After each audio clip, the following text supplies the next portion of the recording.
Starting my speech in 3, 2, 1. Panels, we appreciate opening government. They see that in the status quo, the problem is education itself. They see that there are some issue and also problems that exist in the status quo that were to be more prioritized. However, we'll prove to you how then all of the benefits and all of their goals is prerequisite upon the fact that infrastructure is the answer to actually solve this kind of issue, right? They're talking about the education. However, we say that education is a part of infrastructure, right? How then Indonesia can also maintain also to make the equal treatment regarding educational facilities and etc. We think all of those points will be happen under the house if we can prove to you how then the investment on infrastructure itself will be the prerequisite of all the benefits that coming from the opening government itself, right? But any other points that will be intertwined through my argument in itself, right? So we, as the opening opposition itself, we support the overemphasis on investment in infrastructure in Indonesia's development plans or society itself, right? We think that the problem in the status quo itself, there is a Java-centric development itself. The development are concentrated only in Java, for instance. The Sulawesi, NTT, Maluku doesn't get the equal attention compared to Java. Sure, they might saying that under President Jokowi, the development to outer Java is being pursued. For instance, tol lintas Sumatra, for example. However, the inequality is still tangible. Why is that still tangible? First, the rate of kids go to school in Papua and Maluku is lower compared to Java. Means that the inequalities in terms of education facility, the accessibilities to education means that they're going to also address that concern coming from opening government. Second, the minimum wage of each provinces are different to one another. Third, the prosperity rate of each province is quite different. But fourthly, the differences on the amount of public facilities are tangible. For example, in Toraja, they only have 2 public hospitals versus in Lumajang in Java, for instance, they have more than 2 hospitals, even though Toraja have more residents, right? But fifth, the growing tension on notions coming from marginalized group, for example, or in the extreme cases, the separatist group, because they feel like they are left out and being forgotten by the central government, in which the OOBOP here will prove to you it's going to address all of the problem that we have said before, or at least become the prerequisites of the opening government goals and benefit. Will take this debate lah. So first thing first, regarding how then it is okay to justify the overemphasis on investment in infrastructure, right? What makes something justified to be emphasized in this context is the investment in infrastructure, right? First, it's a form of payback to the people.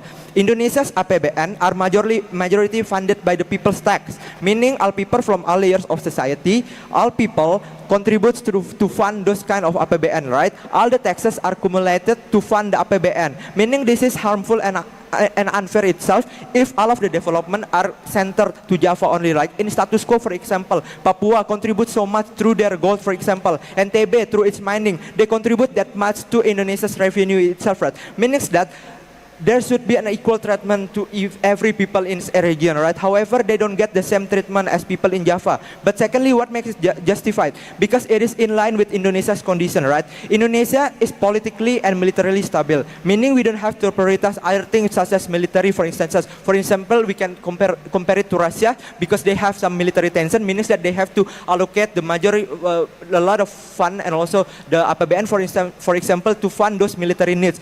However, we don't get this kind of things in Indonesia, meaning that the problem in Indonesia, as we have addressed before, rely on the inequality and also how then the people doesn't have enough accessibility compared to people in Java itself, right? So we think that it is justified to actually overemphasize it, right? But second argument about how then it will create a betterment toward to Indonesia's development itself, right? We're talking about how then the opening government talking about the education itself, but we see that the problem in the status quo, why is the education become a problem? Because not everyone have equal opportunities to actually jump and also go to school itself, right? Meaning that this kind of accessibility to go to school is completely different to each province to another province, right? Meaning that this kind of educations, the problem itself because the lack of infrastructure that's being pursued by Indonesian policy. Not everyone, for example, in Papua, the kids, they have to go through for like 15 kilometers to actually go to school. Compared to people in Java, the kids in Java, they can go to the public school in just like 5 minutes, 6 minutes.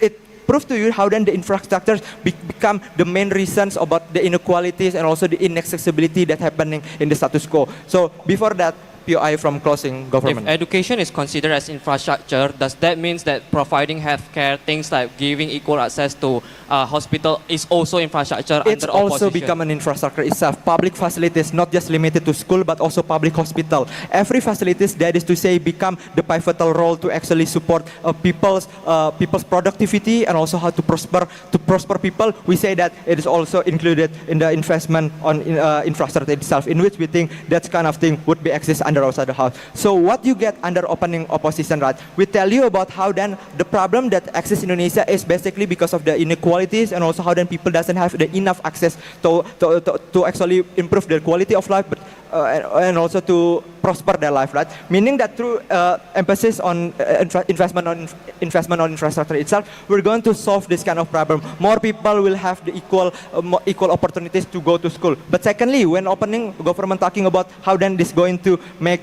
no foreign companies want to come in Indonesia, we think that by emphasizing on education, on development itself, we're going to attract more foreign investment. Why? Because through like emphasizing on infrastructure itself, we're going to create more better development, better investment. Why is that so? Because the foreign investment will come in Indonesia. Why is that so? Because Indonesia will be seen as a developed enough country. They will see as the country that have stable infrastructure that is going to say will become a main point to actually support those businesses that those foreign companies want to build in Indonesia. But secondly, if we're going to create a much better infrastructure in terms of education, means that our human resources will be developed. The human resources will become the main attractions of these people or the foreign companies itself to actually build their businesses here, right? Meaning that people capability to buy products, meaning that it will be higher if we're going to like providing them the infrastructure in order for them to improve the quality of life.